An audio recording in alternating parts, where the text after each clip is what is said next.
Bien, on va reprendre au paragraphe 81.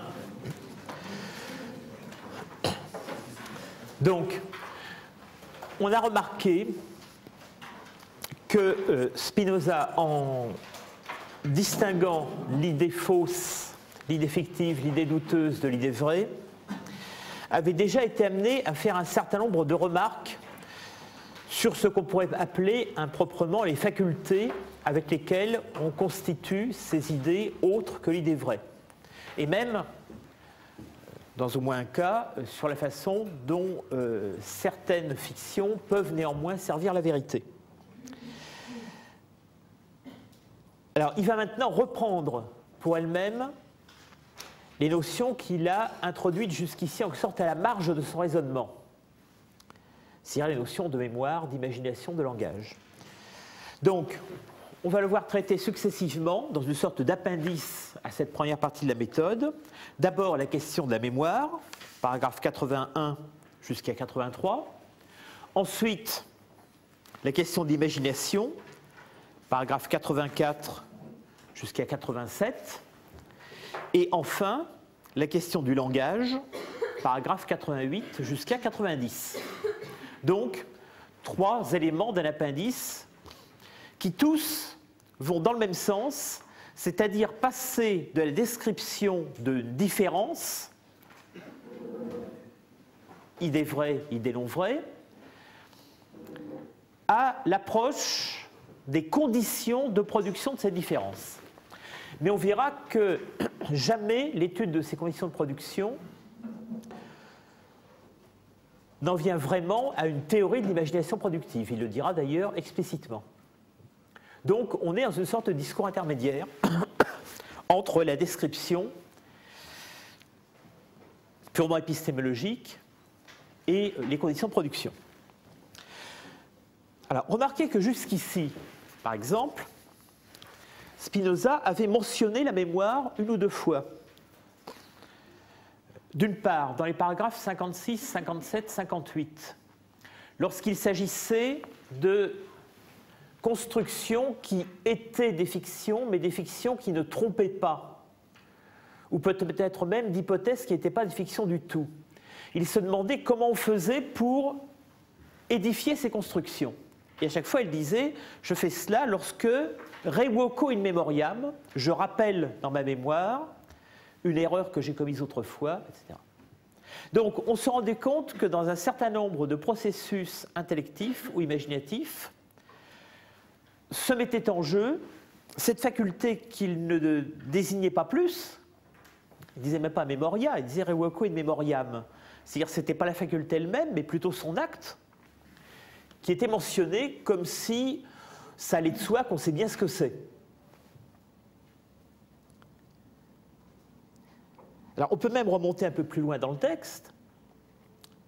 On retrouvera la chose, sinon le mot, lorsqu'il s'agissait de montrer qu'une fois que lorsque j'ai compris quelque chose, je ne peux plus composer de fiction à son sujet. Il disait, après que j'ai su ce qu'était l'essence d'une chose infinie, d'une chose nécessaire, je ne peux plus imaginer qu'elle soit possible ou impossible. Qu'est-ce que ça veut dire? Ça veut dire qu'il y avait 2 temps logiques, mais qu'en même temps, ces 2 temps logiques étaient aussi, si on peut dire, des temps mentaux, d'un terme que Spinoza n'utilise pas. C'est-à-dire qu'après la connaissance de l'essence, il n'y avait plus la place pour un moment de l'erreur. Donc, sans que le mot y soit, on voyait bien quelque chose comme un acte mémoriel à l'œuvre dans l'impossibilité locale de constituer une fiction. Autrement dit, jusqu'ici, la mémoire n'était pas l'objet du raisonnement, mais on la voyait intervenir dans ce raisonnement à titre d'instrument. Instrument de faux, instrument de vrai. Alors, il faut bien y revenir. Pourquoi? Tout simplement, notamment parce qu'on a vu donc, qu'au moins une fois, la mémoire est plutôt du côté de l'entendement, puisque c'est elle qui interdit qu'on construise des fictions quand on connaît l'essence de quelque chose. Et puis d'autres fois, du côté de l'imagination, quand elle permet de construire des fictions utiles ou nuisibles, peu importe. De même, Spinoza, qui n'avait pas jusqu'ici thématisé la notion d'imagination, a été amené un certain nombre de fois à parler, exemple paragraphe 58, du pouvoir de former des fictions. Alors ce pouvoir de former des fictions, il ne donnait pas de nom, mais un peu plus loin, dans un des derniers paragraphes que nous avons étudiés, au paragraphe 74, il l'appelait l'imagination.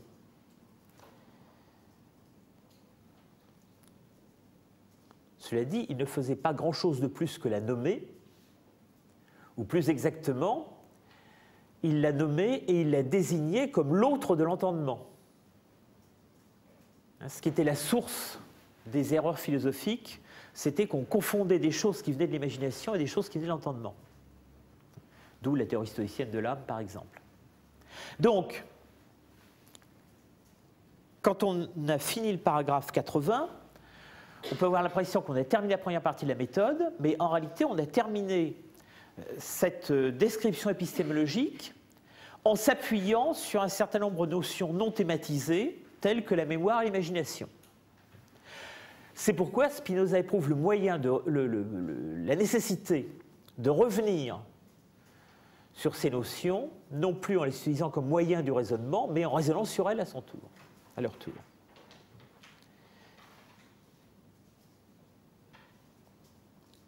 D'où l'entrée en matière du paragraphe 81. Telles sont les questions que j'ai promis de traiter dans cette première partie de la méthode, mais afin de ne mettre rien de ce qui peut conduire à la connaissance de l'entendement et de ses forces, je traiterai également quelque peu de la mémoire et de l'oubli. Et ensuite, à la suite de la mémoire, viendront l'imagination et le langage. Alors, qu'est-ce qu'il va nous dire sur la mémoire? Est-ce qu'il va la définir tout de suite? Alors, par une procédure qui peut nous sembler un peu étonnante, mais qui finalement est tout à fait cohérente avec la démarche descriptive ou semi-descriptive qu'il a choisi d'opter, il ne commence pas par la définir, mais par analyser comment elle fonctionne. Et c'est seulement à la suite de cette analyse de fonctionnement qu'il pourra en venir à une définition. Alors, le mot important, mais qu'on trouvera seulement en fin de course, et qui d'ailleurs ne sera pas prononcé explicitement, sera le mot corps. En fait, on le trouvera un peu plus loin, mais il sera représenté au début du paragraphe 83 par le mot cerveau. Mais remarquez qu'au début, on ne les trouve pas. Donc, de cette façon, la suite du raisonnement va consister à rattacher la mémoire puis l'imagination à des effets corporels. Mais remarquez qu'au début, ça n'est pas comme ça qu'on procède. On se demande simplement si la mémoire procède avec l'entendement ou sans lui. La réponse étant des fois l'un, des fois l'autre. C'est d'ailleurs ce qu'on a vu à propos des idées fictives. Parfois la mémoire servait l'entendement, parfois. Donc, je lis le texte. On aura surtout à considérer que la mémoire s'affermit avec le concours de l'entendement et aussi sans le concours de l'entendement. Donc la mémoire semble d'emblée des deux côtés de la barrière qui sépare l'entendement de son autre, ici nommé. Alors, avant d'en venir à cette ambiguïté de la mémoire, qui, soit dit en passant, dit comme ça un héritage cartésien. Dans la correspondance de Descartes, vous trouvez aussi l'idée qu'il y a une mémoire intellectuelle et une mémoire non intellectuelle. Le problème, c'est que Spinoza ne distingue pas deux mémoires différentes. Pour lui, c'est le même fonctionnement, mais qui peut avoir deux champs différents. Alors, en ce qui concerne le premier cas, en effet, c'est-à-dire la mémoire articulée à l'entendement. Alors, il va donner un exemple. Une chose est en effet retenue d'autant plus facilement qu'elle est plus intelligible. Et inversement, nous l'oublions d'autant plus facilement qu'elle l'est moins. Donc là, c'est clair. Si une chose est intelligible, ça veut dire qu'elle est saisie par l'entendement, ou qu'elle est facile à saisir par l'entendement. Donc si elle est intelligible, on la retient facilement. Si elle est peu intelligible, on la retient mal. L'exemple étant, ainsi, si je donne à quelqu'un une multitude de mots isolés, il les retiendra bien plus difficilement que si je lui donne les mêmes mots sous forme de narration. Alors, bien entendu, à la fois, le lecteur de Spinoza du XVIIe siècle voit tout de suite à quoi il fait allusion. Et nous pouvons en trouver un équivalent. À quoi il fait allusion? Il fait allusion à ce qu'on appelait au XVIIe siècle l'ars memoriae, des choses qui fleurissent depuis la Renaissance, l'art de la mémoire, les palais de mémoire ou les théâtres de mémoire, où les humanistes ont essayé de développer les possibilités de la mémoire en fabriquant des constructions artificielles. On se représente un théâtre ou un palais et on organise les choses qu'on doit mémoriser comme une narration, comme une histoire qui se passe dans les différentes pièces d'un palais ou les différentes étapes d'un château, les différentes salles d'un château ou d'un spectacle. Et c'est ça qui permet, c'est en donnant un sens narratif aux choses qu'on veut mémoriser qu'on arrive à s'en souvenir.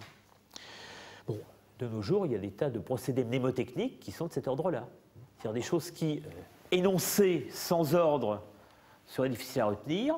On leur donne artificiellement un ordre, une signification, c'est-à-dire qu'on leur confère fictivement une intelligibilité, c'est bien l'utilisation de la fiction par l'entendement ou de la pseudo-fiction par l'entendement, qui permet de les retenir.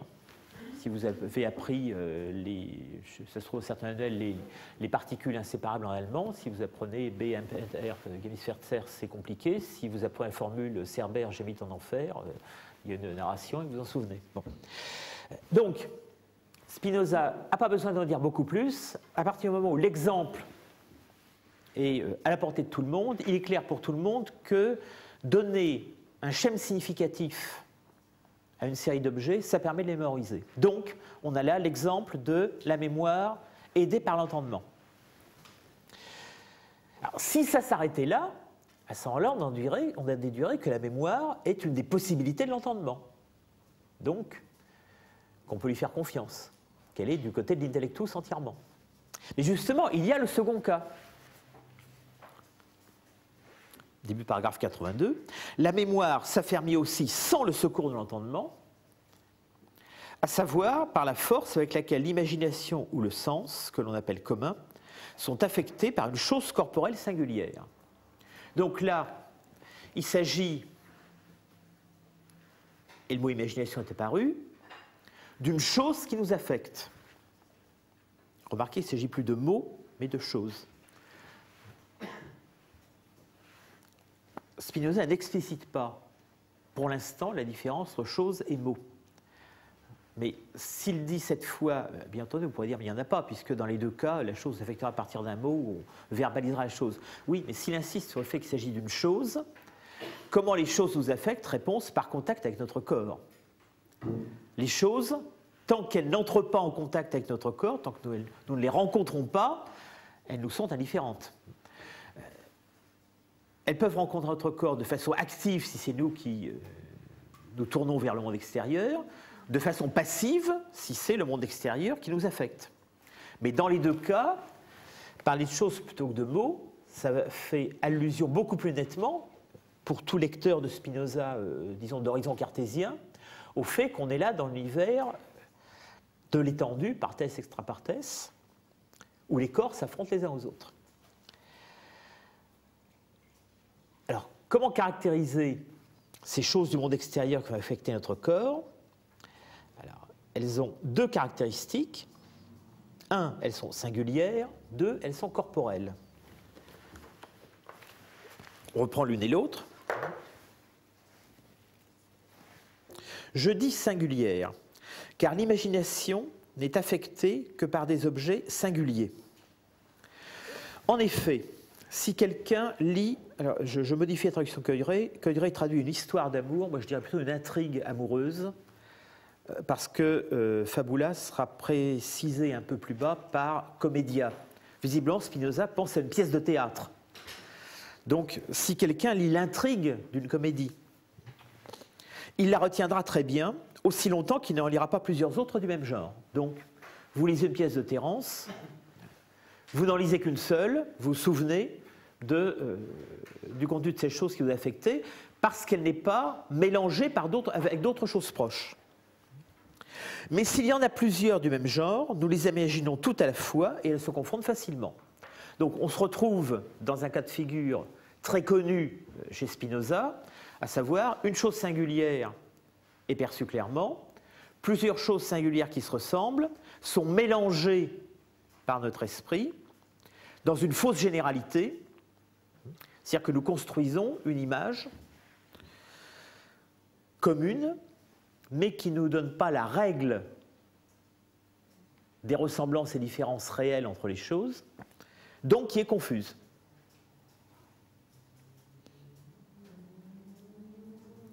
Donc, premier effet de ce statut des choses extérieures, la mémoire est d'autant plus vive et exacte, donc d'autant plus renforcée, qu'elle concerne des choses singulières. Si je mémorise plusieurs choses qui se ressemblent, je vais les confondre entre elles. Attention, ça n'est valable que parce qu'on est dans le domaine extra-intellectif. Si on s'appuie sur l'entendement, au contraire, on peut mémoriser plusieurs choses qui se ressemblent parce que l'entendement aura analysé précisément leur ressemblance et les différences. Donc dans ce cas-là, il n'y aurait pas confusion, il y aura au contraire construction d'une vraie généralité. Deuxième caractère maintenant, je dis aussi corporel, car l'imagination est affectée seulement par les corps. Comme donc, alors non, plutôt j'arrête là. Je dis aussi corporel, car l'imagination est affectée seulement par les corps. Donc ça renvoie bien à une des caractéristiques qu'on va trouver par la suite dans les œuvres de Spinoza, dans l'éthique notamment, ou dans les 2 premiers chapitres du traité théologico-politique quand il cherche à décrire la prophétie. Imagination renvoie à domaine corporel. D'où le fait que, par exemple, les prophètes, qui sont des êtres imaginatifs, ont des visions, voient des êtres inexistants apparaître devant eux, entendent des paroles qui n'existent pas, etc., etc.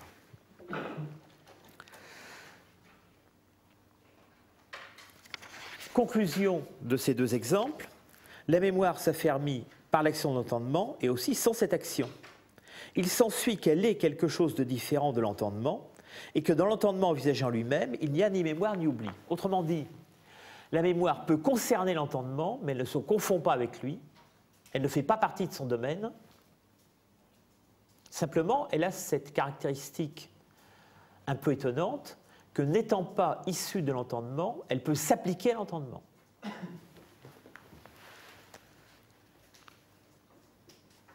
Alors remarquez que sur l'oubli, Spinoza ne dit rien, si ce n'est de l'ajouter de façon presque automatique à ce qui est dit de la mémoire. Alors maintenant qu'on a vu comment la mémoire fonctionnait, on peut la définir. On peut tenter une définition. Que sera donc la mémoire? Rien d'autre que la sensation des impressions du cerveau, accompagnée de la pensée, de la durée déterminée de la sensation. Donc, dans cette définition de la mémoire, on va trouver 2 éléments. Le premier, c'est la sensation des impressions du cerveau. Alors, bien remarquer que même ce premier élément, au fond, est constitué de 2 parties, de 2 dimensions. On voit d'une part apparaître pour la première fois dans le texte le terme cerveau.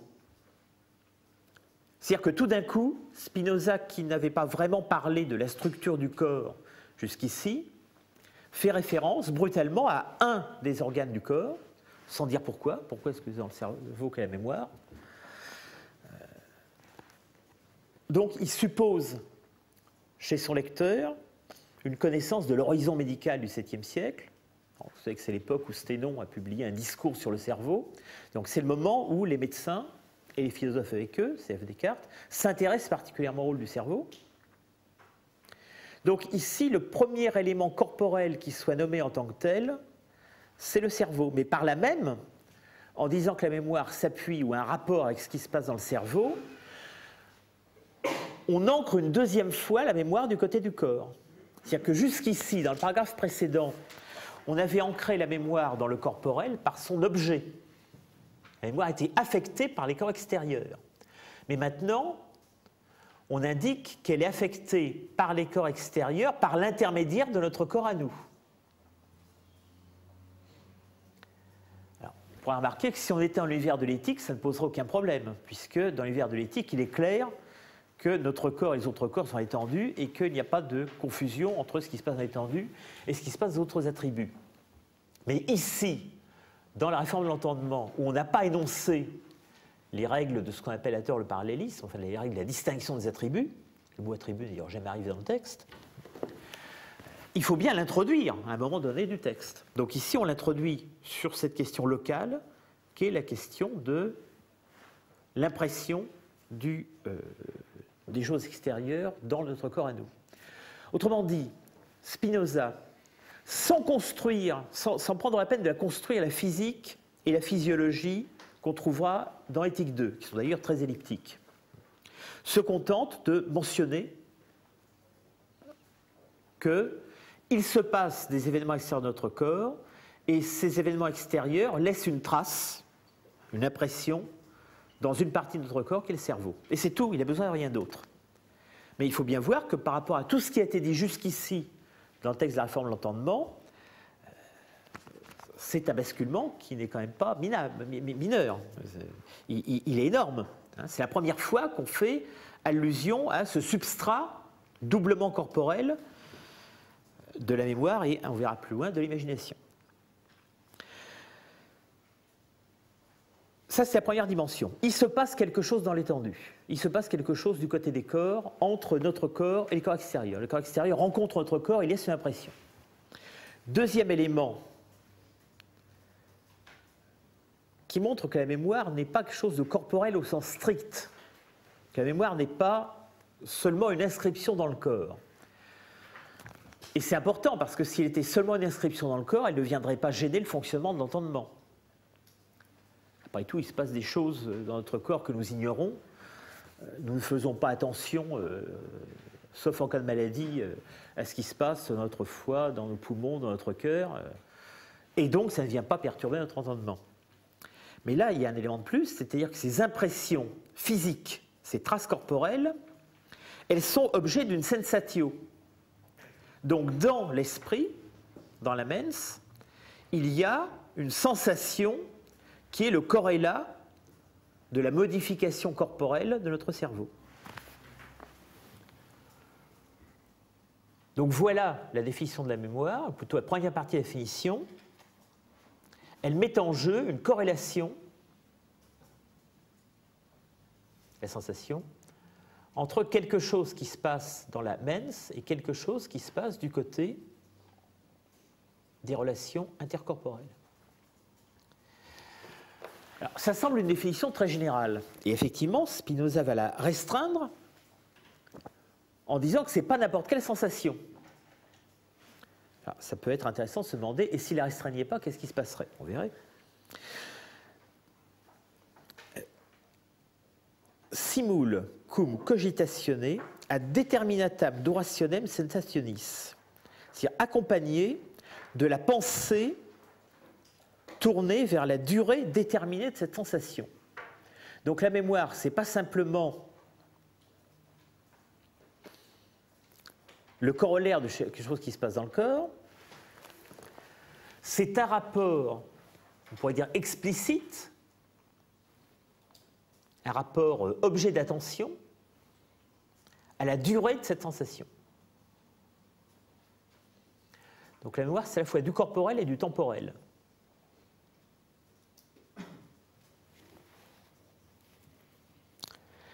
Alors pourquoi ajoute-t-il ça? Pour le distinguer de deux autres possibilités.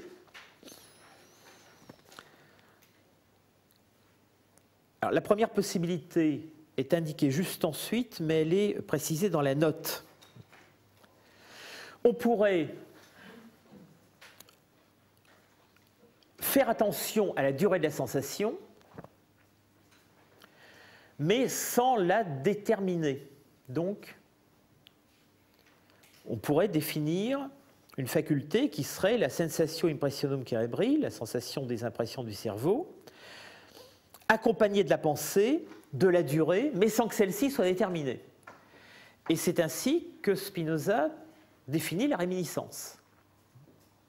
Donc, dans les deux cas, dans le cas de la mémoire comme dans le cas de la réminiscence,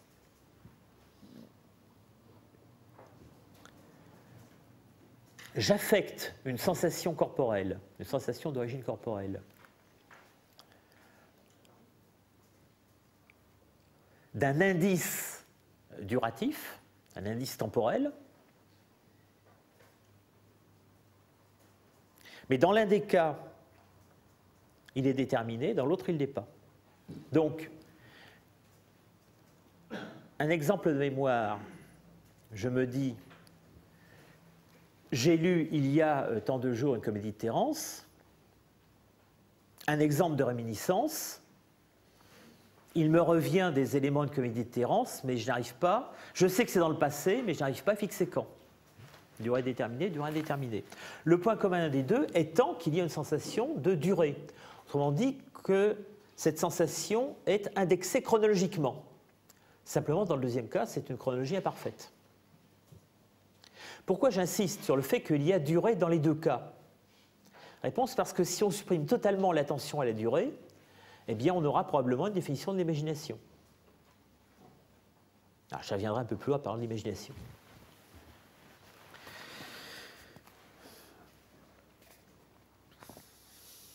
Alors, je lis la note pour mieux revenir sur cette distinction entre mémoire et réminiscence. Si par contre la durée est indéterminée, le souvenir de cette chose est imparfait, ce que tout le monde semble avoir appris de la nature. En effet, il arrive souvent que pour mieux croire quelqu'un dans ce qu'il dit, donc face à une narration, quand quelqu'un nous dit « voilà ce qui s'est passé hein, », il y a eu un naufrage, il y a eu un tremblement de terre, il y a eu un coup d'État, nous lui demandons quand et où cela s'est passé. Donc, le quelqu'un en question nous raconte une histoire passée, donc déjà affectée d'une durée, mais nous lui demandons de déterminer cette durée, où et quand. Et Spinoza ajoute ceci qui est important, car bien que les idées elles-mêmes aient leur propre durée dans l'esprit, donc j'insiste, la durée, ce n'est pas seulement quelque chose de corporel. Il y a d'une part une durée du côté du corps, et de l'autre une durée du côté de l'esprit. Mais la durée qui est du côté de l'esprit, c'est une durée intellective. La caractéristique de la mémoire ou de la réminiscence, c'est que ce sont des choses qui se passent dans l'esprit, mais qui sont attentives à la durée qui est du côté du corps. À quel moment s'est passé ce tremblement de terre? À quel moment j'ai rencontré Pierre ou Paul, etc., etc.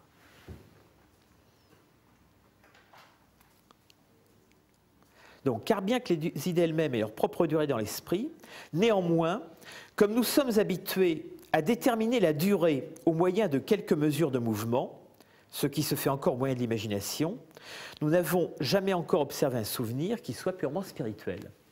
Alors, qu'est-ce que ça veut dire déterminer la durée au moyen de quelques mesures de mouvement? Tout simplement, quand je regarde ma montre, je fais deux choses. À la fois, je considère que le cours a commencé il y a une demi-heure, plutôt, je considère que le cours a commencé dans le passé, il y a une durée, mais si je dis une demi-heure, ça veut dire que l'aiguille qui est sur la pendule a tourné depuis un certain temps. Donc que je peux mesurer la durée grâce au mouvement mécanique de l'aiguille. Je peux faire plus, je peux mesurer les années grâce à un regard sur l'espace physique d'un calendrier, etc., etc. Donc, en réalité, il y a une chose qui est la durée et qui est la perpétuation des corps ou des esprits, et il y a une autre chose qui est la mesure de cette durée que, de fait, j'effectue grâce à des figures, à des mouvements corporels. Alors, dans d'autres textes, Spinoza thématise cette différence en utilisant le terme durée uniquement pour ce qui est non répertorié, non mesuré, et en utilisant le terme temps pour désigner la mesure de la durée.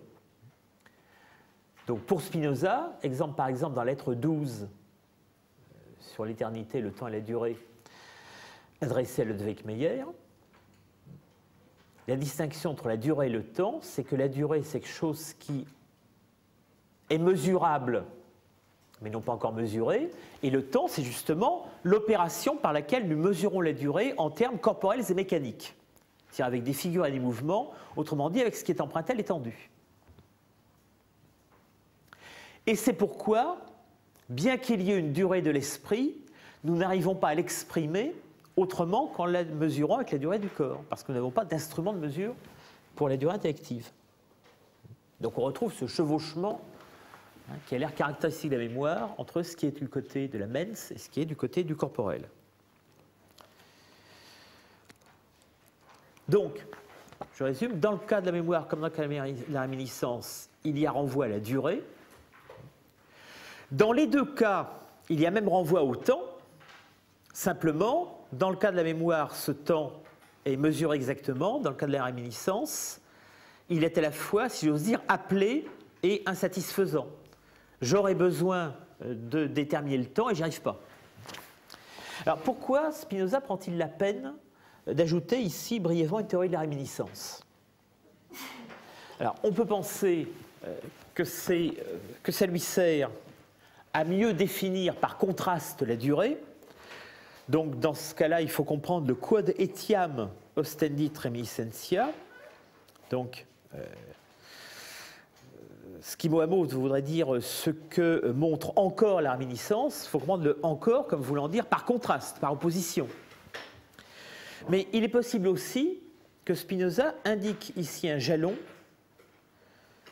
Si on pense à la théorie platonicienne, par exemple, de la réminiscence, Spinoza indique ici un jalon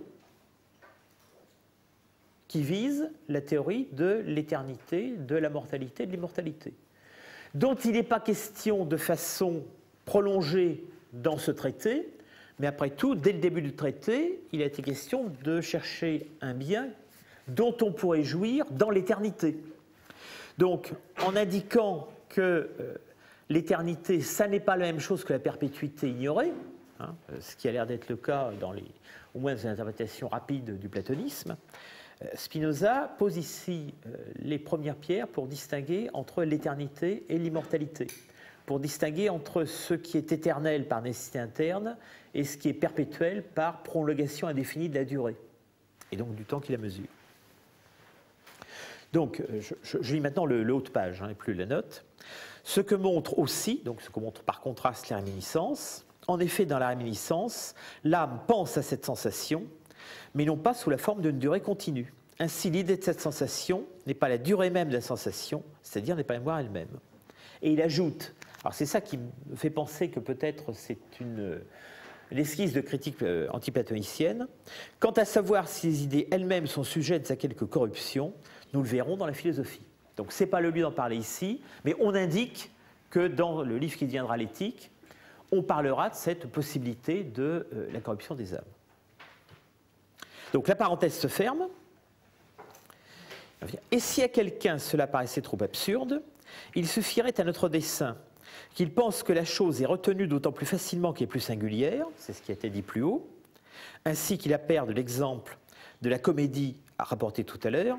Ah oui, comme Coyret avait une première fois traduit Fabula par histoire, du coup, quand il rencontre Comédia, c'est l'exemple même du traducteur qui s'enferre dans un faux sens.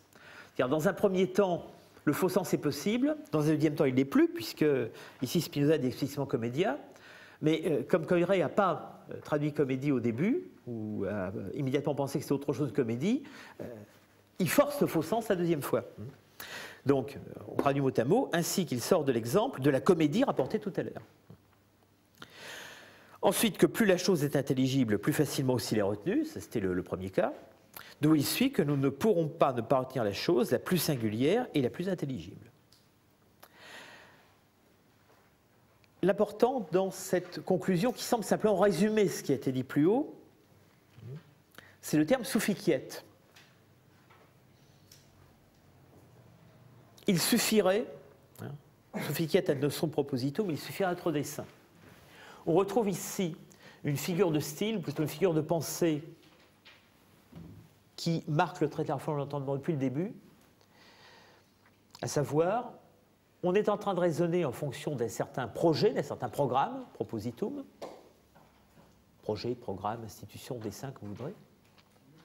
Donc, on ne fait venir dans le raisonnement que ce qui est utile à ce dessin. Et c'est ça qui explique que Spinoza adopte une position en retrait chaque fois qu'on pourrait déboucher sur une théorie de la production des choses ou une théorie de la production des erreurs. On se contentera à chaque fois d'indiquer comment distinguer l'erreur de la vérité. Même ici, où on reprend pour elle-même la définition de la mémoire, on ne va pas rentrer dans le détail de la production de la mémoire, on se contente d'une définition qui est tirée des deux exemples de fonctionnement qu'on a donnés. Donc on a l'impression que depuis le début, dans le traité de la réforme de l'entendement, Spinoza est en train de nous dire « je ne vais pas vous expliquer toute la vérité, mais seulement ce qui est suffisant pour la question de la méthode ». Donc on est entièrement dans un registre restrictif.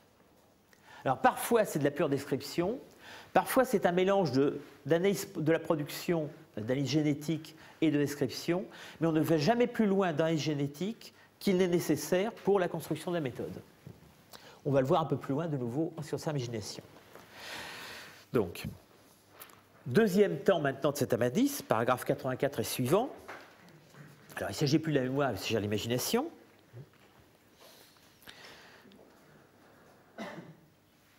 Donc, je rappelle ce que je disais tout à l'heure.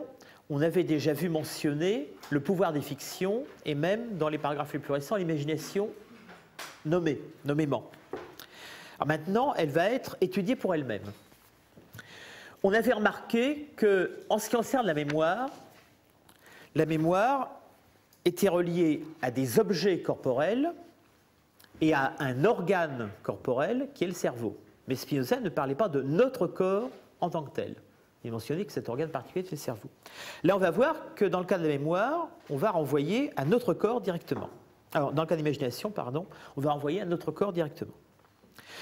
Alors, nous avons donc établi une distinction entre l'idée vraie et les autres perceptions, et nous avons montré que les fictions, les idées fausses et les autres idées semblables, c'est-à-dire les douteuses, ont leur origine dans l'imagination, c'est-à-dire dans quelques sensations. Donc, effectivement, vous retrouvez que le terme sensatio qui s'applique à la mémoire, dans quelques sensations fortuites, pour ainsi dire, et isolées, qui ne proviennent pas de la puissance même de l'esprit, mais de causes externes, selon que le corps, qu'il dorme ou qu'il soit éveillé, est affecté de mouvements divers.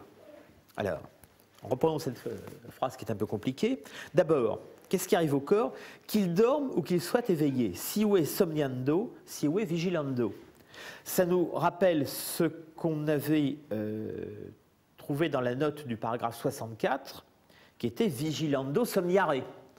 Finalement, tout ce qui nous arrive, on l'a vu un certain nombre de fois, c'est l'exemple du rêve, l'imagination est pensée sur le modèle du rêve, ce qui revient à dire que l'imagination, c'est soit ce qui nous arrive en rêve, soit ce qui nous arrive à l'état de veille, mais sur un mode de veille qui ressemble au rêve. C'est-à-dire le rêve est à la fois une des parties des effets imaginatifs et le modèle sur lequel on pense les autres parties. C'est même ce qui explique que la formule parfois violente que Spinoza utilise dans des controverses, qui est « rêver les yeux ouverts », chez lui, ce n'est pas une simple injure, c'est un contenu théorique. Rêver les yeux ouverts, c'est être victime de l'imagination. Autrement dit, au lieu de considérer le rêve, comme le font tous les philosophes d'habitude, comme une phase aberrante de notre fonctionnement mental, il le considère comme le paradigme même de notre fonctionnement mental, tant que l'entendement n'a pas pris le pouvoir à l'intérieur de la mens. C'est-à-dire, dans la plus grande partie de notre vie, nous sommes en train de rêver ou de faire des choses qui ressemblent à un rêve. Le rêve est la règle et non pas l'exception. Alors, quel est l'intérêt de penser la veille à partir du rêve? Tout simplement que, à peu près toute la tradition philosophique et médicale accepte l'idée, comme allant de soi, que dans le rêve, notre esprit est en quelque sorte absent, plutôt que notre esprit est passif, qu'il subit les rencontres en notre corps. Et ce que Spinoza essaye de faire passer à travers cette analogie, c'est que, y compris dans l'état de veille, notre esprit subit les rencontres en notre corps.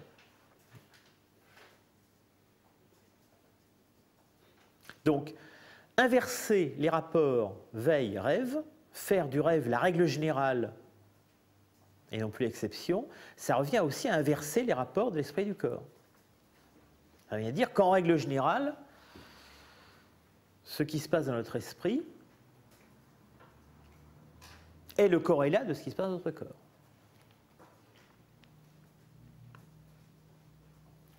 Donc, en règle générale, ce qui se passe dans notre esprit n'est pas l'effet de la puissance de notre esprit,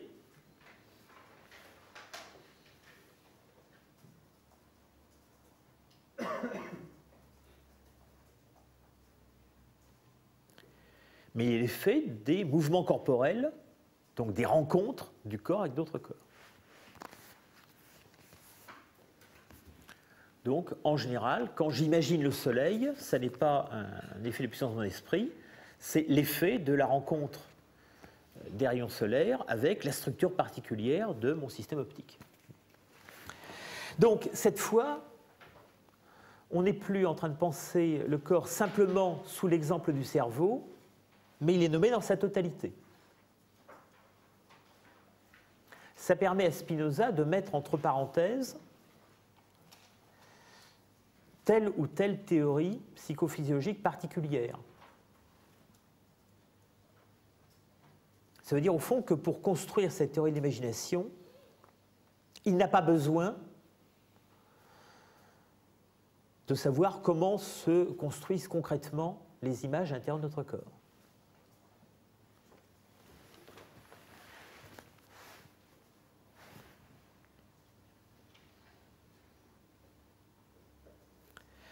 Alors, interrogeons-nous un instant sur le schème causal qui est à l'œuvre dans tout cela. Alors, il y a un schéma qui est clair, c'est que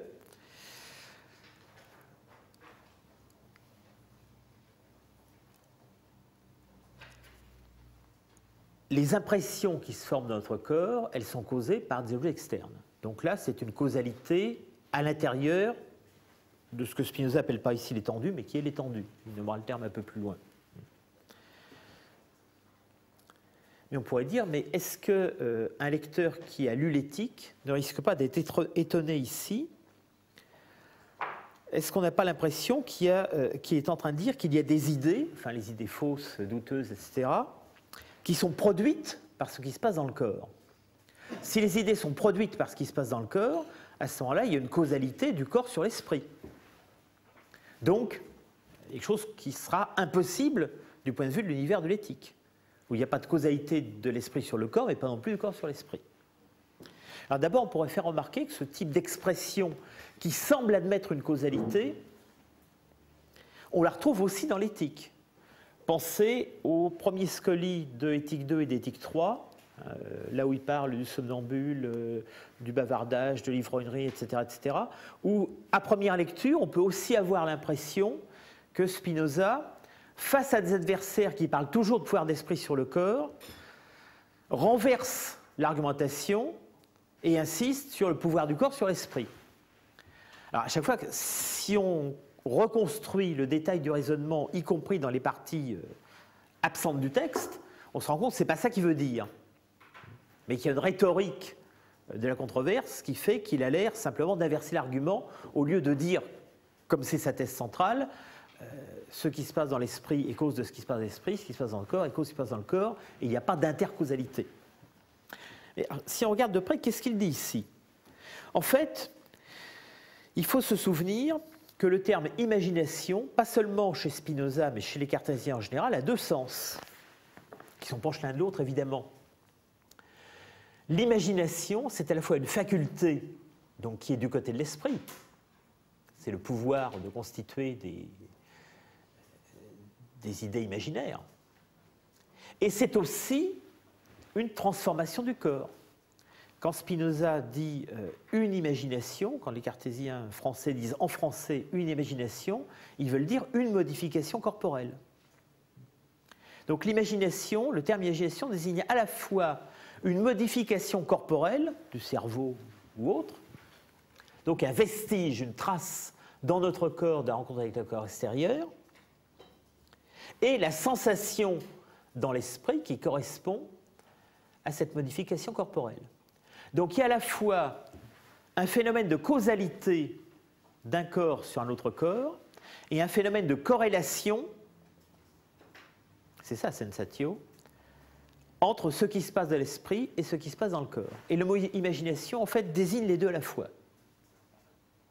L'image, dans le langage Spinoza, il n'utilise pas ici le terme, il l'utilise dans l'éthique. L'image, c'est une modification corporelle dans notre corps.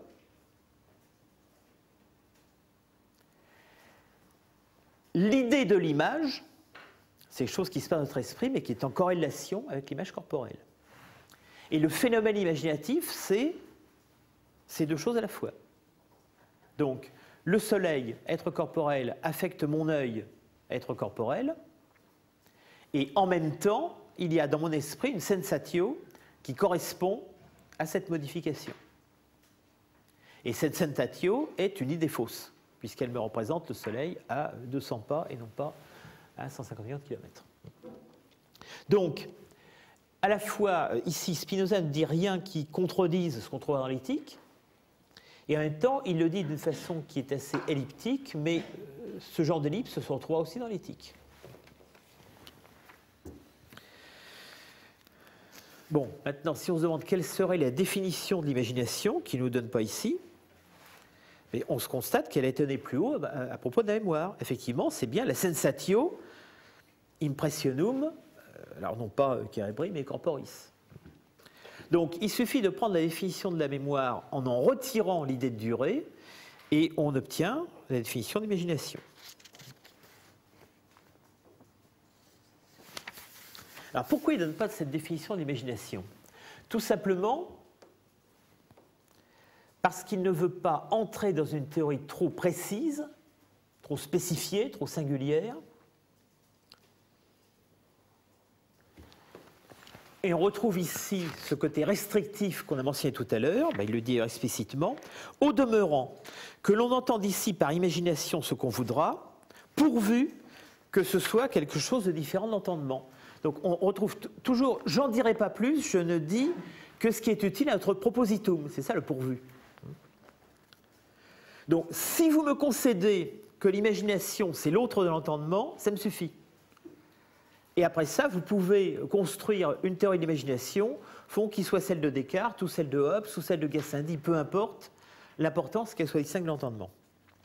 Donc, un, qu'elle soit distincte de l'entendement, et deux, qu'elle soit distincte en ceci, que l'entendement est actif, alors que dans l'imagination, nous sommes passifs. On peut avoir l'impression que cette distinction actif-passif est une distinction très générale. En fait, elle n'est pas du tout, puisque passif, on vient de voir ce que ça veut dire. Passif, c'est subir l'effet des rencontres corporelles. Je mets le doigt sur une flamme, je me brûle, je suis passif à l'égard de la flamme.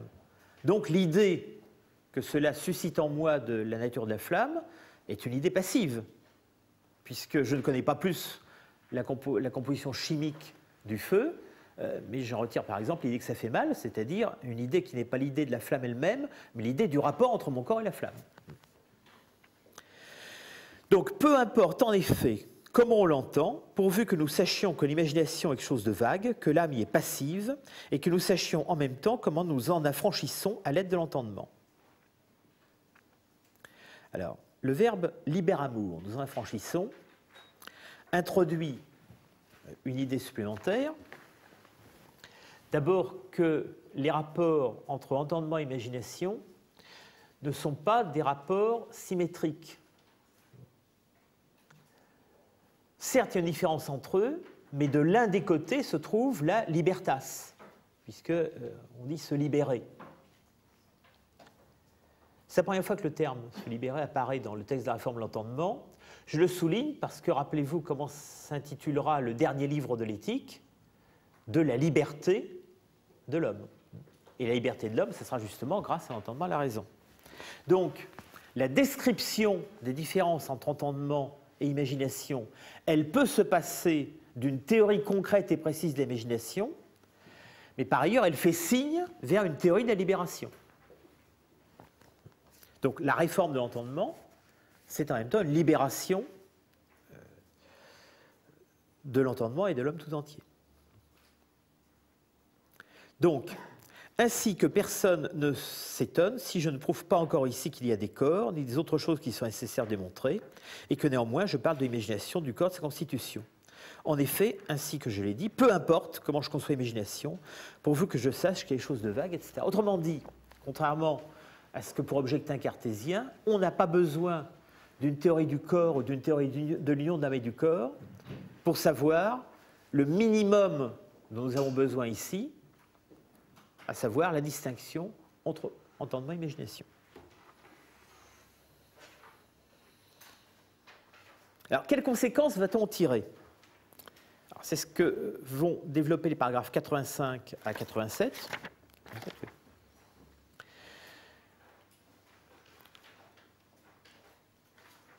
Spinoza commence par rappeler que l'idée vraie est simple ou composée de simple et qu'elle montre comment et pourquoi quelque chose a été fait, que ces effets objectifs dans l'âme procèdent en conformité avec l'essence formelle de l'objet. Autrement dit, comprendre quelque chose, alors cette fois n'est plus du côté de l'imagination, mais du côté de l'entendement. La nature de l'entendement, ça consiste à produire les effets des idées exactement comme dans la réalité se produisent les effets des choses. Donc il s'agit de répéter du côté de l'esprit la causalité qui anime le monde des choses. Alors, est-ce qu'en disant cela, Spinoza dit quelque chose d'original ou pas? En partie. Il va le préciser dans ce qui suit, c'est-à-dire qu'il va d'abord rapporter ce que sa forme, il va d'abord souligner ce que sa forme peut avoir en apparence de traditionnel. Et aussitôt après, il va souligner en quoi elle ne l'est pas. Alors pourquoi est-ce qu'il commence par souligner l'aspect traditionnel? Peut-être pour implicitement se démarquer du cartésianisme. En effet, rappelez-vous que chez Descartes, il y avait l'idée de voie analytique qui s'oppose à la voie synthétique, encore que c'est parfois extrêmement complexe, l'usage que Descartes fait de cette distinction.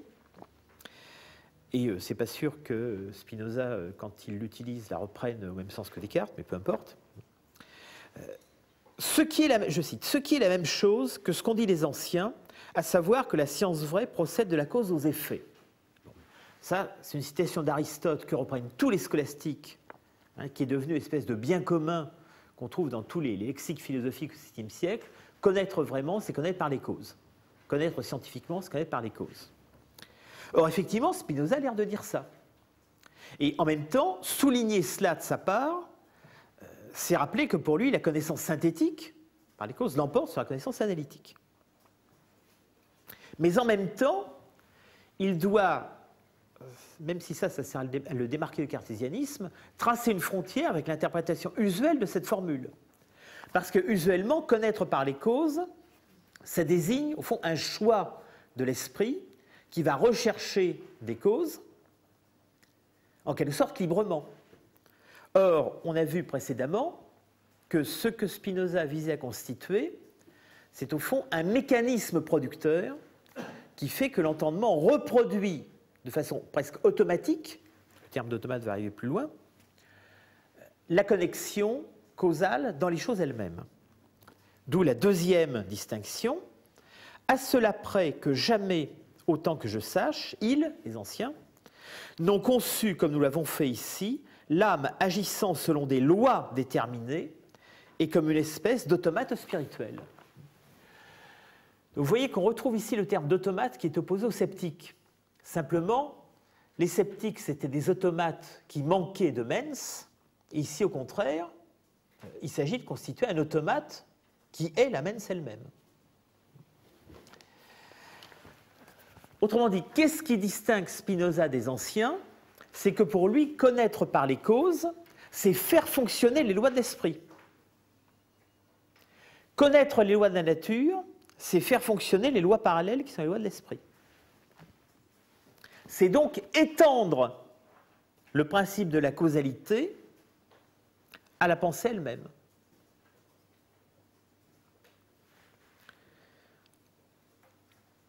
Et Spinoza a l'air ici de souligner,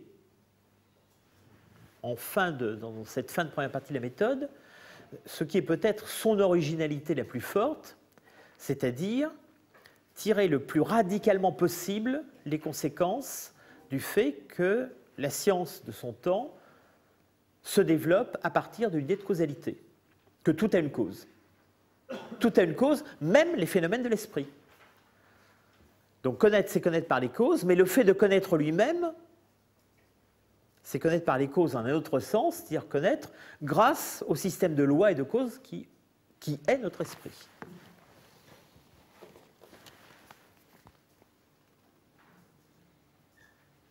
Donc.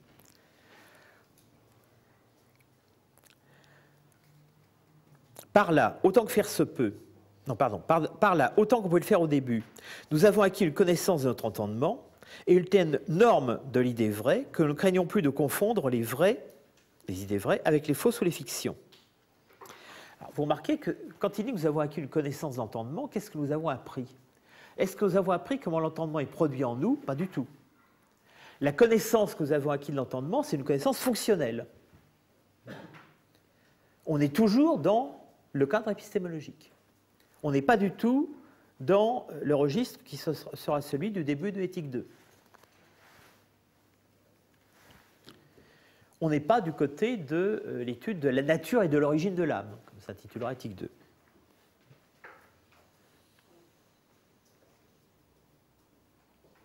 En fait, quand il dit « une connaissance de notre entendement et une telle norme de l'idée vraie que nous craignons plus de confondre les vraies avec les fausses », il faut comprendre que les deux termes sont pratiquement synonymes. La connaissance de l'entendement que nous avons, c'est la norme de l'idée vraie.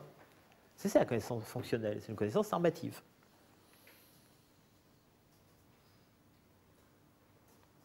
Nous ne nous étonnerons pas non plus, ni que nous comprenions certaines choses qui ne tombent d'aucune façon sous l'imagination, ni qu'il y ait dans l'imagination des choses qui s'opposent entièrement à l'entendement, ainsi que d'autres qui s'accordent avec l'entendement.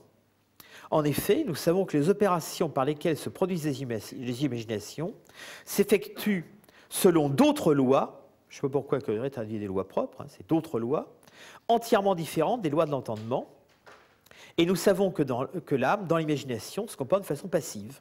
Donc, premièrement, pourquoi est-ce que nous comprenons des choses qui ne tombent pas du tout sous l'imagination? Réponse, parce que c'est par l'entendement que nous comprenons. Donc, pour comprendre ce qui ne tombe pas sous l'imagination, il suffit que l'entendement fonctionne tout seul. Deuxièmement, pourquoi est-ce que l'imagination produit des choses qui s'opposent à l'entendement? Parce que ces lois sont différentes. Je reprends l'exemple du soleil ou l'exemple de la flamme. Il ne faut pas s'étonner que je vois le soleil à 200 pas ou que je crois que l'essence de la flamme, c'est de me brûler, tout simplement parce que cette loi d'imagination renvoie aux lois des rencontres corporelles et non pas aux lois internes de l'entendement. Mais en même temps, il existe des effets imaginatifs qui s'accordent avec l'entendement. Eh bien, c'est par exemple les quelques exemples de fiction bien construite ou d'hypothèses non fictives, mais où j'ai besoin d'un appel minimal à l'imagination, qui ont été cités dans la première partie, dans la première section de la première partie de la méthode, ou tout simplement les figures par lesquelles j'appuie la science géométrique. Là, j'utilise l'étendue, la représentation de l'étendue qui est de l'ordre de l'imaginaire, pour construire quelque chose d'intellectuel. Donc il y a bien trois possibilités. L'entendement sans imagination, l'imagination contre l'entendement, et l'imagination jugulée, maîtrisée au service de l'entendement. D'où il ressort également avec quelle facilité ceux qui n'ont pas distingué exactement entre l'imagination et l'intellection peuvent tomber dans de grandes erreurs. Bon, ça on s'y attendait, puisque finalement, toute la norme de l'idée vraie, ça consiste à distinguer entre le registre d'entendement et le registre d'imagination. Ceux qui ne distinguent pas vont se tromper. Alors, il va énumérer très rapidement une série d'erreurs sur lesquelles il ne reviendra pas. Donc, il n'y a pas de démonstration du fait que ce sont des erreurs. Mais au fond, il va chercher dans les différentes philosophies des énoncés dont nous savons par la sienne, et qui n'est pas mentionné ici, que ce sont des erreurs. Bon, je les cite rapidement. L'erreur qui croit que l'étendue doit être dans un lieu. Alors, pourquoi, du point de vue de Spinoza, c'est une erreur? Il ne le dit pas ici, mais quand on regarde éthique 1, éthique 2, l'étendue, il faut comprendre, comme le dit le terme latin extensio, quelque chose d'actif. L'étendue, c'est un attribut, c'est la substance en tant qu'elle s'étend. Le lieu, eh bien, c'est l'étendue au sens passif du terme, c'est-à-dire une portion de l'étendue que l'imagination confond avec l'étendue comme puissance constituante. Autrement dit, cette erreur consiste à confondre l'attribut étendu avec le mode qu'est le lieu. Et cette confusion se fait par l'imagination. Qu'elle doit être finie? Bien évidemment, ce sont les lieux qui sont finis. On peut toujours, à l'intérieur de l'étendue, distinguer tel ou tel mode fini, mais l'étendue elle-même est infinie. Que ces parties se distinguent réellement entre elles. En fait, les distinctions, si ces parties se distinguaient entre elles, ça veut dire qu'il y aurait dans l'étendue plusieurs substances. En réalité, pour Spinoza, c'est l'étendue qui est d'ordre substantiel, puisque c'est un attribut, et les différentes parties sont des modes, donc la distinction n'est que modale. elles ne sont distinctes, différents lieux ou différents corps ne sont distincts en tant que modalité de la substance qu'elle étendue. Qu'elle occupe à un certain temps plus d'espace qu'à un autre, bon, ça renvoie aux discussions du XVIIe siècle, mais aussi de la philosophie antique sur la raréfaction et la condensation. Et là aussi, la réponse de Spinoza, c'est que ce qui se condense et se raréfie, ce sont des modalités de l'étendue et non pas l'étendue elle-même. Donc toutes ces erreurs, ça renvoie au fond à une seule, qui est que la conception imaginative de l'étendue, qui confond l'attribut étendu avec telle de ses modalités, c'est-à-dire tel ou tel corps, attribue à l'étendue comme substance des propriétés qui ne concernent que les corps particuliers. Donc, à la fin de ce deuxième moment de l'appendice de la première partie de la méthode, nous avons au fond généralisé à l'ensemble de l'imagination ce qui avait été dit dans le premier moment de la mémoire. Et sans entrer dans une théorie détaillée de la production de l'imagination, nous avons insisté sur cette différence essentielle avec l'entendement. Nous avons vu que la plupart des erreurs concernant les principes de la connaissance de la nature viennent de la confusion entre entendement et imagination. Troisième temps maintenant, paragraphes 88 à 90, la question du langage. Alors, on avait vu un peu plus haut qu'étaient mentionnés les mots dans le registre de la mémoire. Alors, revenons maintenant au langage lui-même en tant qu'objet. Alors, il faut d'abord rappeler que dans toute la philosophie du VIIe siècle, c'est-à-dire aussi bien chez Spinoza que chez Descartes ou chez Hobbes, il semble aller de soi que les mots, non pas en tant qu'idées représentées par les mots, mais les mots en tant qu'objets physiques, sonores, sont de l'ordre de l'imagination. Il y a une théorie commune du langage au XVIIe siècle, sauf peut-être chez Leibniz, qui a des idées un peu plus complexes sur la question, pour qui tout ce qui est de l'ordre du langage, c'est de l'imagination. D'où d'ailleurs le désintérêt des philosophes pour la question des langues. Ceux qui s'intéressent à la question des langues, ce sont d'autres que les philosophes. Vous savez, il y a une lettre où on propose à Descartes une théorie de la langue universelle, et Descartes répond que ça n'a pas vraiment d'intérêt. Puisqu'au fond, ce qui est commun à toutes les langues, ce ne sont pas les mots, ce sont les idées que les mots rapportent. Donc, Spinoza, en commençant ses énoncés sur le langage, sait que pour ses lecteurs d'un espace cartésianisant, il va de soi que les mots, c'est de l'imaginaire. Donc, ce n'est pas à peine de le démontrer. Alors, on va voir dans les 4 premières lignes s'accumuler une série de termes qui renvoient tous au même registre. Imagination, alors les langage, imagination, fiction, mémoire, corps. Tout ça est du même ordre. Donc, j'ai eu la phrase. Puisque, comme les mots font partie de l'imagination, c'est-à-dire que nous concevons beaucoup de fiction selon que les mots se composent confusément dans la mémoire en vertu de quelques dispositions du corps, donc mot égale mémoire, égale imagination, égale corps. Autrement dit, ce que Spinoza énonce dans le paragraphe 88, c'est la dimension, je dirais, corporelle du langage. Et c'est quelque chose où pratiquement tous les philosophes du XVIIe siècle sont d'accord avec lui. Mais comme on a vu précédemment que le corps était la cause des erreurs dans l'imagination, et on va en déduire que le langage est à son tour source d'erreurs. S'il est lié à toutes ces sources d'erreurs que sont la mémoire, l'imagination et le corps, il ne peut être à son tour source d'erreurs. Donc fin de la phrase. Si les mots font partie de l'imagination, de la mémoire, du corps, etc., il est indubitable que les mots, tout de même que l'imagination, peuvent être cause de multiples et de grandes erreurs, réserve, à moins que nous fassions un grand effort pour nous garder. Alors, Coiré traduit contre eux. Ouais. Mais c'est le abipsis, ça peut être un masculin ou un féminin. Donc, on pourrait traduire aussi pour nous garder contre elles. Pourquoi je m'arrête un instant sur ce problème de traduction? Parce que si on traduit pour nous garder contre eux, ça veut dire que les mots sont toujours source d'erreur et qu'il faut nous garder des mots, nous garder du langage. Si on traduit abipsis par nous garder contre elle, ça veut dire nous garder contre ces erreurs. Donc ça veut dire qu'on peut faire du langage un autre usage que la production d'erreurs. Or, c'est peut-être pas inutile à souligner de la part de quelqu'un qui prend la peine de rédiger un traité entier. Si vraiment il pensait que les mots sont toujours source d'erreurs et qu'on doit toujours s'en garder, comment est-ce qu'on justifierait le fait qu'on puisse tenir un langage vrai?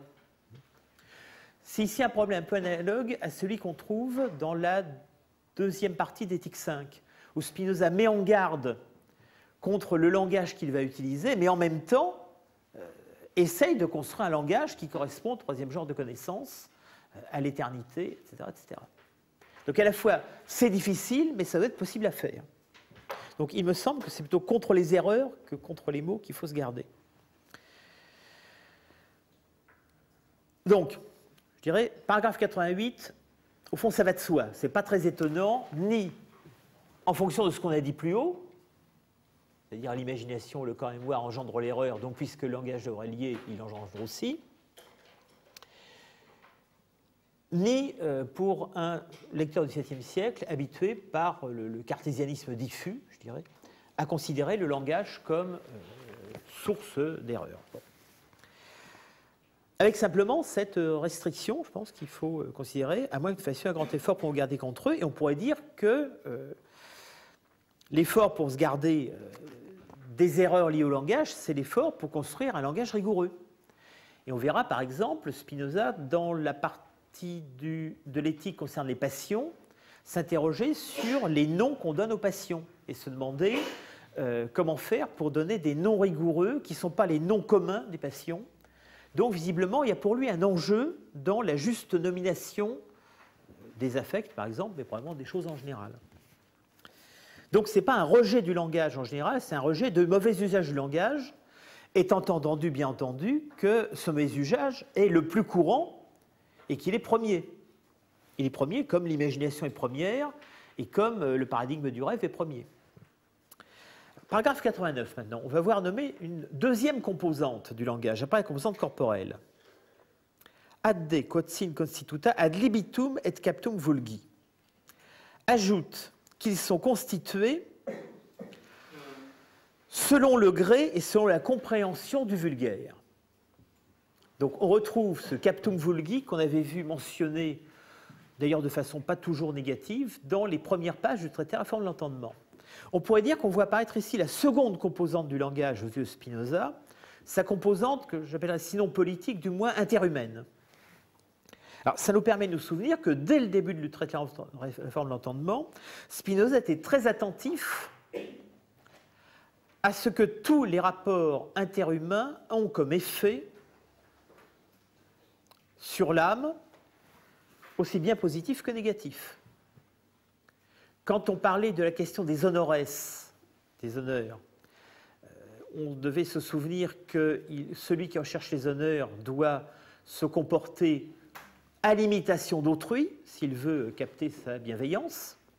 Et puis quand on énonçait les règles du comportement par provision en attendant d'avoir découvert le souverain bien, donc des règles positives, on disait qu'il fallait apprendre aussi à parler ad captum vulgi pour d'abord que les autres restent tranquilles, mais aussi pour les amener à leur tour vers un souverain bien. Donc ce n'était pas une simple règle de prudence, c'était aussi une sorte de conscience de la solidarité interhumaine dans la recherche du bien.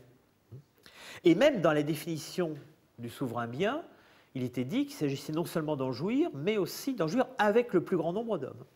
Donc vous voyez ici réapparaître cette composante interhumaine dans la définition d'usage du langage. Donc dans l'usage courant du langage, autrui est en quelque sorte déjà présent d'emblée, tout simplement parce que les processus imaginatifs sont communs.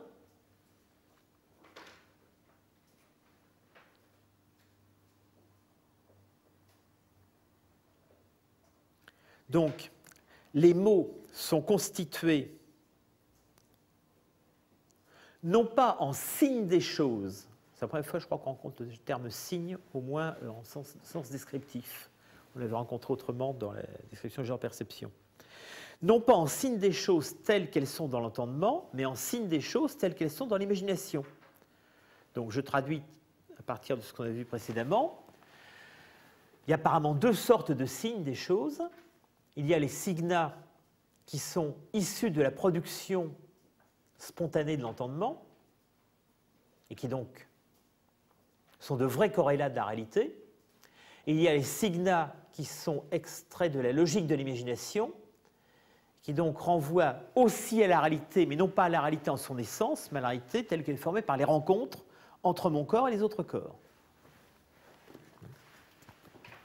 Je reprends le même exemple que tout à l'heure. La théorie astronomique du Soleil, c'est un signum de l'entendement. Le Soleil que je vois à quelques centaines de pas, c'est un signum de l'imagination. Dans les deux cas, ce sont bien signes des choses, mais réfractés de façon différente. Et évidemment, l'un est vrai, l'autre faux. Ou faux dans la mesure où j'y adhère. Or, comment vont être constitués les mots? Eh bien, les mots du langage sont constitués à partir des processus imaginatifs.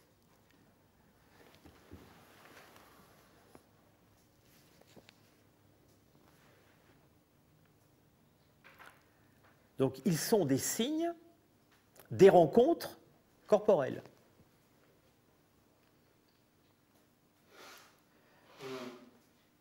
Et Spinoza va en donner un exemple, qui est un exemple d'ailleurs emprunté à Descartes, sans lettre à l'hyperaspisthèse. Dans la plupart des langues que nous connaissons, et notamment en latin, il y a des termes positifs et des termes négatifs. C'est-à-dire des termes qui ont l'air simples et des termes qui sont constitués en ajoutant un préfixe négatif au terme simple. Par exemple, on dit mortel, immortel, parfait, imparfait, fini, infini. L'existence de ces préfixes négatifs a l'air de suggérer implicitement un ordre des choses. Le mot négatif est construit d'après le mot positif, il en dérive, puisqu'il est fabriqué avec le mot positif plus un préfixe. Donc, ça nous suggère implicitement que la chose désignée par le mot négatif dérive de la chose désignée par le mot positif. Puisque le mot infini est fabriqué avec le mot fini, puisque le mot imparfait est fabriqué avec le mot parfait, donc en dérive, on peut penser que l'infini ou l'imparfait ou l'immortel, etc., dérive de la chose finie, parfaite, mortelle, etc. Est-ce que c'est le cas? Réponse, pas toujours. Dans l'esprit de Spinoza, dans la doctrine spinoziste, c'est clair que ce qui est parfait est un terme premier, et ce qui est imparfait est un terme dérivé. Donc là, on aurait l'exemple du langage qui est fait dans le bon ordre. Mais en revanche, ce qui est infini est premier par rapport au fini, c'est vrai chez Descartes aussi. Ce qui est indépendant est premier par rapport à ce qui est dépendant. Donc, l'ordre du langage est inverse, ici, l'ordre du langage courant est inverse de l'ordre des choses.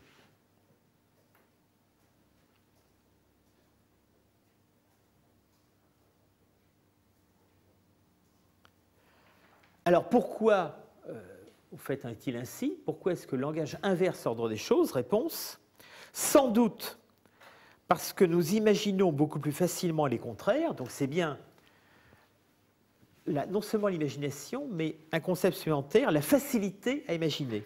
Le terme facilius qu'on retrouvera au paragraphe suivant.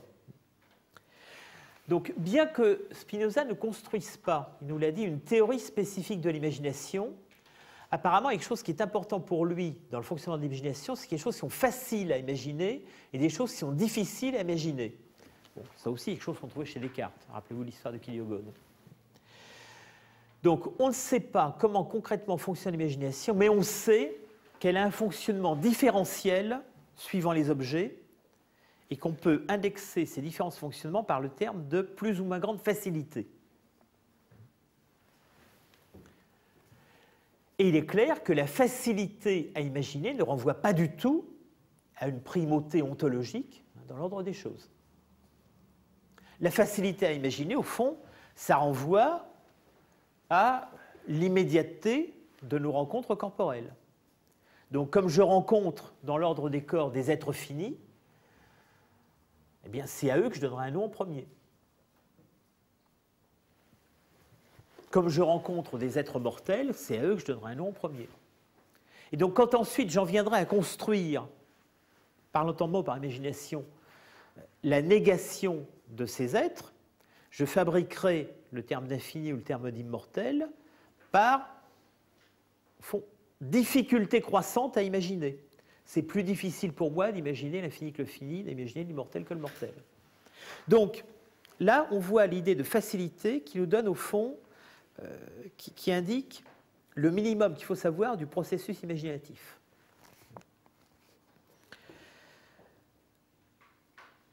D'où nous affirmons et nous nions beaucoup de choses parce que ces affirmations et ces négations sont conformes à la nature des mots.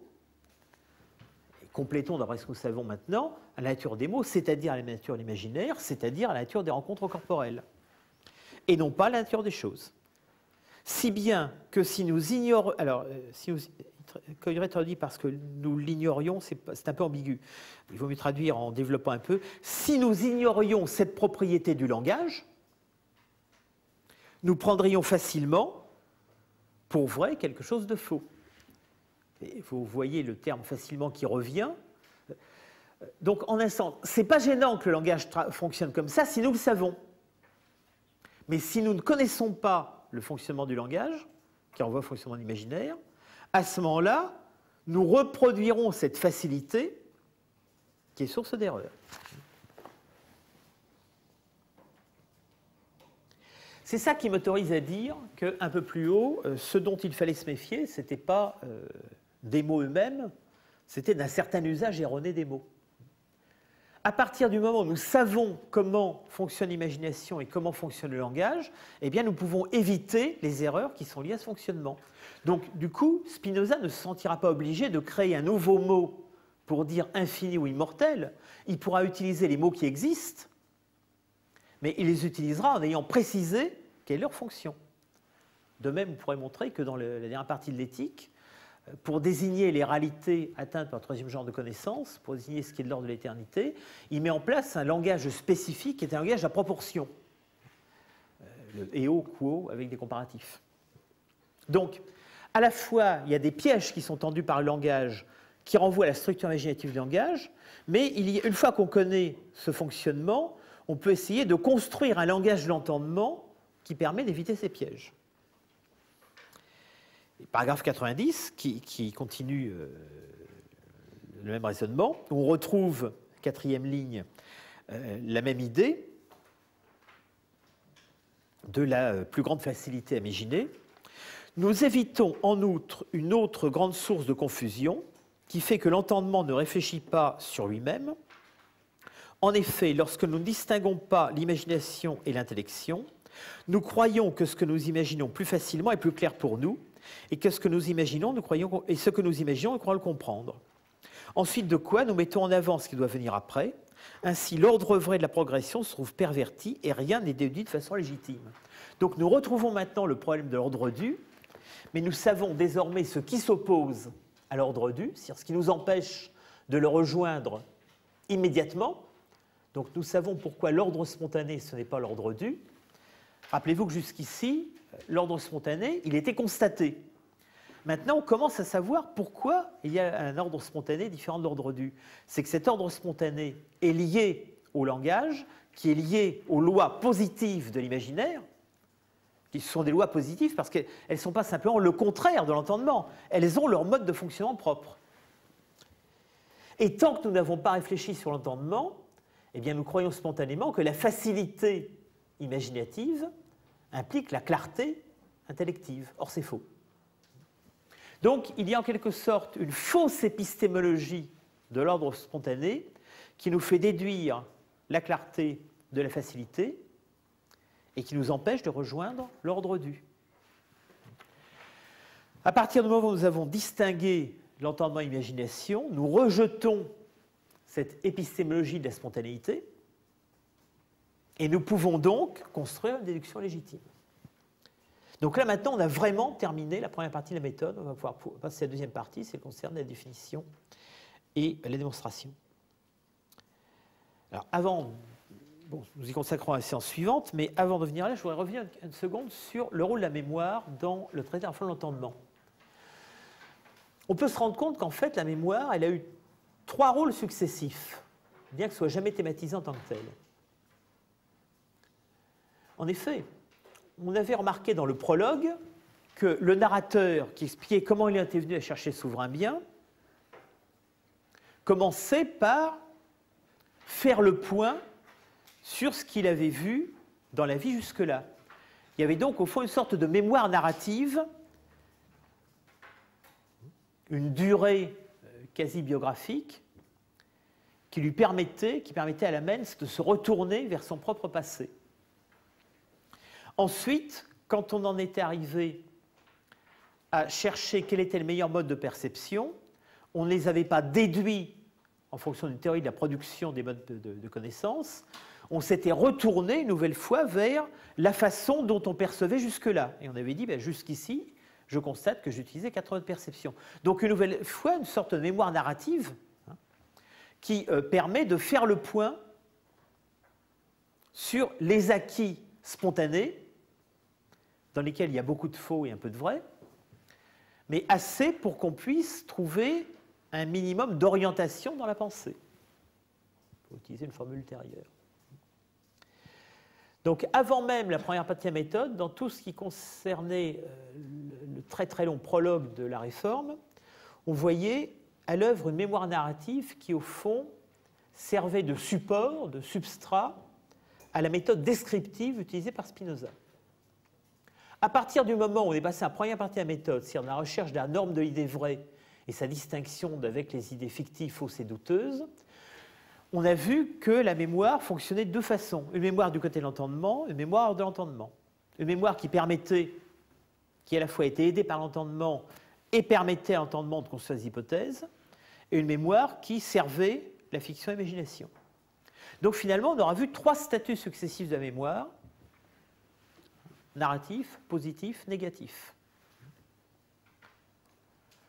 Et par là même, d'une certaine façon, Spinoza nous montre qu'il y a un usage à faire de l'imagination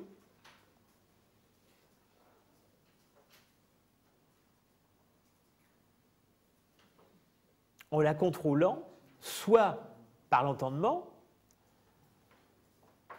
soit simplement au début par cet entendement minimal qui est le propositum, le projet, le programme d'aller vers le souverain bien. Donc, je le souligne parce que les derniers paragraphes peuvent donner l'impression d'une condamnation de l'imagination en tant que telle. Elle n'est pas condamnée en tant que telle, elle est condamnée en tant qu'elle essaie de se substituer à l'entendement. Mais sinon, elle peut, comme Spinoza le souligne en une phrase, lui être utile souvent. Bon, j'arrête là pour aujourd'hui. Donc la prochaine fois, on fera le reste du traité, c'est-à-dire la partie inachevée qui devait décrire la définition et la démonstration.